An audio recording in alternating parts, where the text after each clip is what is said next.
It is Sunday, the 18th of June. I'm just protesting outside the Unitarian Church in Montreal. My camera shut off unexpectedly, I think due to an overheating sensor most likely. So I'm just starting it up again.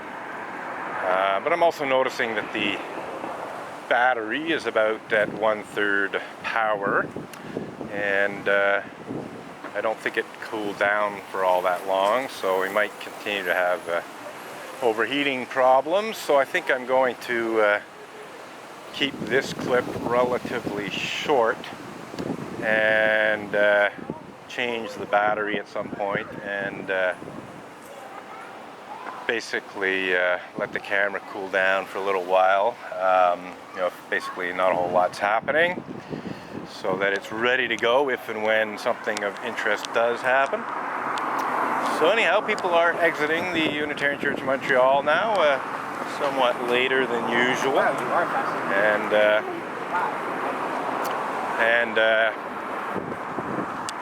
I just decided to protest as people are leaving for a variety of reasons. It's not something I do very often, but every now and then I do protest as people are exiting the church, as well as when they're entering it, and today is one of those days.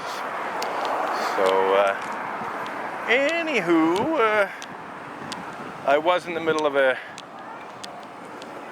monologue about the protest. I was talking about the various issues that had caused me to begin protesting almost 20 years ago now, and I was talking about the anti-religious intolerance and bigotry of Reverend Ray Drennan and Val Bourdon and Frank Green and other Montreal Unitarians, and then you can just multiply that by various other Unitarian churches that have intolerant, bigoted atheists as members, who do in fact go out of their way to make their Unitarian churches less than welcoming to God-believing people, to put it mildly.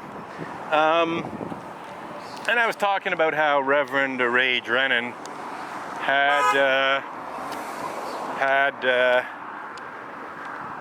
basically offended a great many Montrealers, and probably not just Montrealers, but Quebecers and Canadians, when he attacked the Roman Catholic Rite state funeral of former Canadian Prime Minister Pierre Elliott Trudeau in a opinionated opinion editorial in the Montreal Gazette that was published on October 9th of 2000, in which he basically made the argument that the state funeral for Pierre Elliott Trudeau should not have been a Roman Catholic religious ceremony. He was arguing for separation of church and state and so on, which quite frankly Canada does not have, at least certainly not at the same level as the United States of America. After all, the head of state of Canada, Queen Elizabeth II, is also the Supreme Governor of the Anglican Church, so not a whole lot of separation of church and state there, is there? So anyhow, essentially Ray Drennan, from his intolerant atheist standpoint, thought that Pierre Elliott Trudeau's state funeral should have been a purely secular affair, and then he could have had a private, Roman Catholic funeral on the side, as it were. And he made that argument in a rather offensive manner. I mean, he could have made that argument in a very civil and respectful way, but he didn't. He trashed the state funeral as a sham state funeral. He stated that most religious rituals are meaningless, like not just the funeral itself, but he obviously implied that, in basically blanket condemnation of most religious rituals as being meaningless rituals. He offended, pretty much anyone who's religious. So yeah, it was just basically an offensive piece, and it resulted in approximately 50 letters to the editor, all of which condemned Reverend Ray Drennan's intolerance and bigotry. Some of them from atheists, moderate, reasonable atheists who believe in religious tolerance, even if they don't believe in God. So it was kind of nice to see even some atheists criticizing Reverend Ray Drennan for his anti-religious intolerance and bigotry. And that was very public. So very public evidence of the anti-religious intolerance and bigotry that I was protesting against, even before Reverend Ray Drennan went public with it, as it were. So that's, pretty much how the protest began. It was arising out of Reverend Ray Drennan's attacks on me personally, and also the attacks of Val Bourdon and Frank Green. But I very quickly became aware of the Unitarian Universalist Association's, quite frankly, deplorable track record in terms of how they respond to clergy sexual misconduct, because, following the rejection of my clergy misconduct complaint against Reverend Ray Drennan by the Unitarian Universalist Association, I began speaking with advocates for victims of clergy misconduct,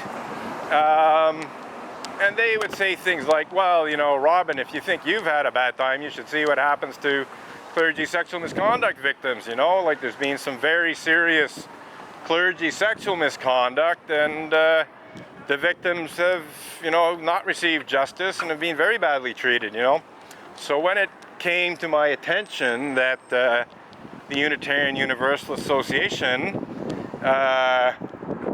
was basically just dismissing all kinds of clergy abuse complaints, both sexual and non-sexual, I added the issue of clergy sexual misconduct to my protest. I protested on behalf of victims of clergy sexual misconduct who had been badly treated by the Unitarian Universalist Association and Unitarian Universalist congregations and so on.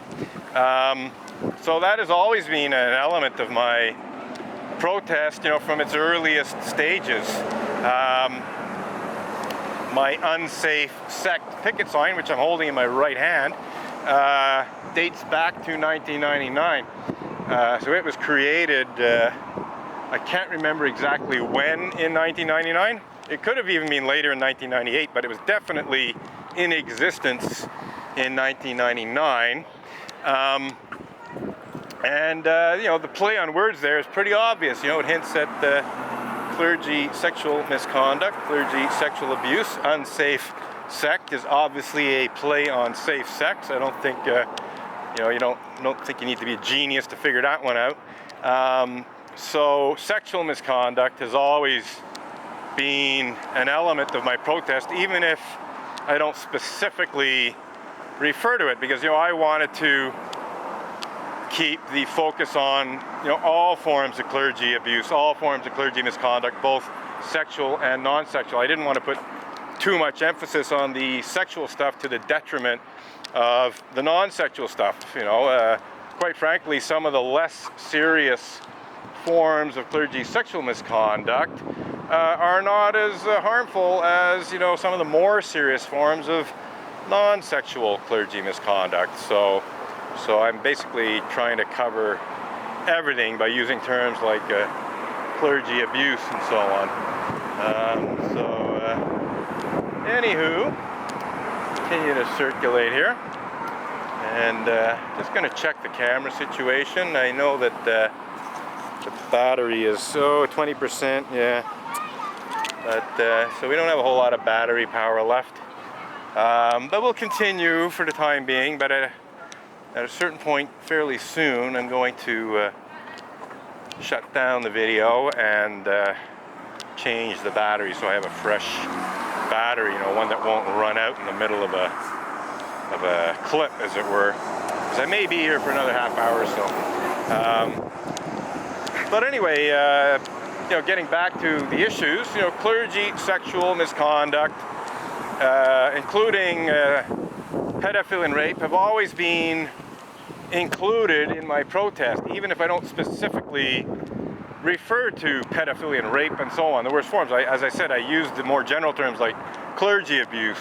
Clergy abuse covers, everything, covers all forms of clergy abuse, like this slogan here, Unitarians cover up and deny clergy abuse, refers to all forms of clergy abuse, both sexual and non-sexual, but a subset of clergy abuse is in fact such despicable crimes as pedophilia and rape committed by certain Unitarian Universalist ministers.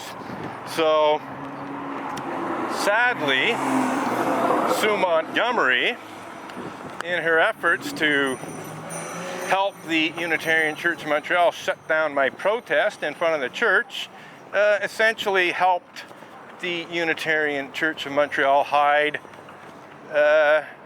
clergy sexual misconduct committed by Unitarian Universalist ministers. Now, I'm not accusing the local ministers of the Unitarian Church of Montreal of clergy sexual misconduct. What I am saying is that I've been protesting against clergy sexual misconduct that I'm aware of, certainly committed by American Unitarian Universalist ministers, and when Montreal Unitarians shut down my protest, or try to shut down my protest, in part, they are trying to shut down, or actually shutting down, a protest against clergy sexual abuse, which includes such despicable crimes as pedophilia and rape. So Sue Montgomery is a knowing and willful participant in Unitarian Universalist cover-up of clergy sexual abuse, and more specifically such despicable crimes as pedophilia and rape, when she knowingly and willfully works to force an end to my protest outside the church. So, got another person leaving here. And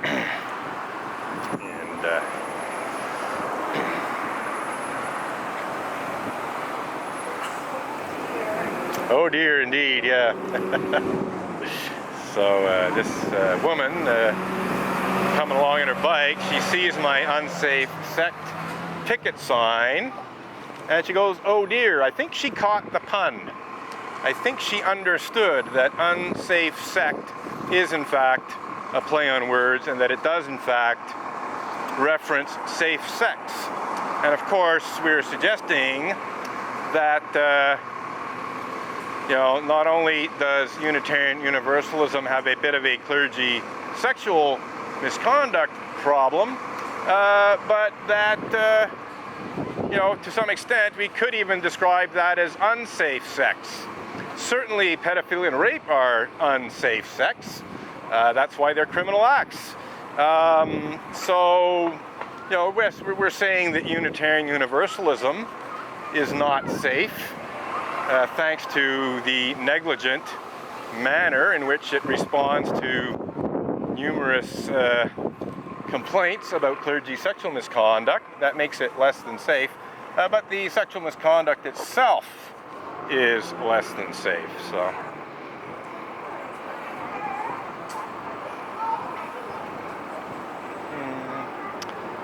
So,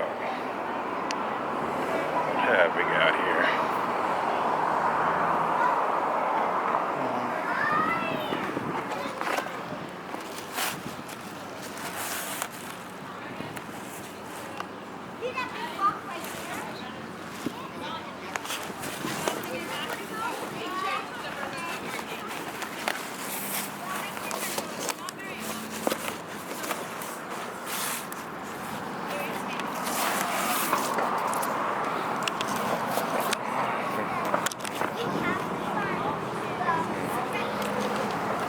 So I just switched up picket signs. I have signs saying Unitarian Universalist misuse blasphemy law to cover up and deny pedophilia and rape, which is what I'm displaying right now.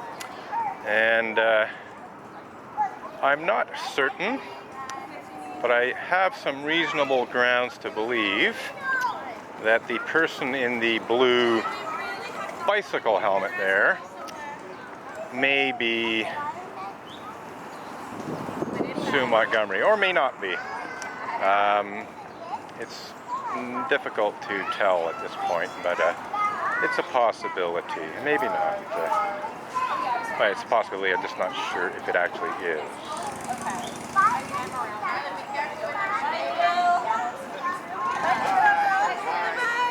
Have a good day.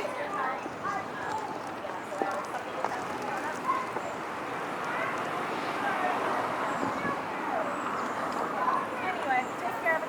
Have a good summer. Also, it may not be Sue Montgomery.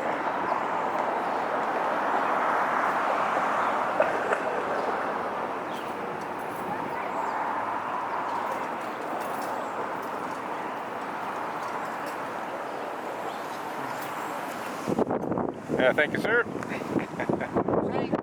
Thank you, yeah. Saying that the Unitarians, they actually did the whole pedophilia thing with the kids, yeah? They did that? Well, I'm saying some ministers did. Really, yeah? And you can't have a religious community with, let's say, 1,000 or 2,000 ministers and not have some of that. Yeah, Just by any population. exactly. Have some. But the problem is they try to hide it. You know, they actually accused me of the criminal act of blasphemous libel in legal bullying, intended to intimidate me into removing blog posts that tell the truth about this. Blasphemous libel. Yeah, we have a blasphemy We have law. a blasphemy law in Canada, do we? It's about to be repealed. The Trudeau government is going to repeal it. I didn't know that. I didn't know it until I was accused of I it. thought that only applied to like Muslim countries. What is it exactly? Is it against It Christianity? prohibit. Well, this is the interesting thing. Is it's very vague. The Canadian one is very vague, but normally it would apply only to Christianity. Not even Judaism. As I understand it, it comes from the British common law, and the British common law actually applies only to the Church of England. Okay. In other words, if you're a Roman Catholic, too bad. But in Canada, it actually, the last time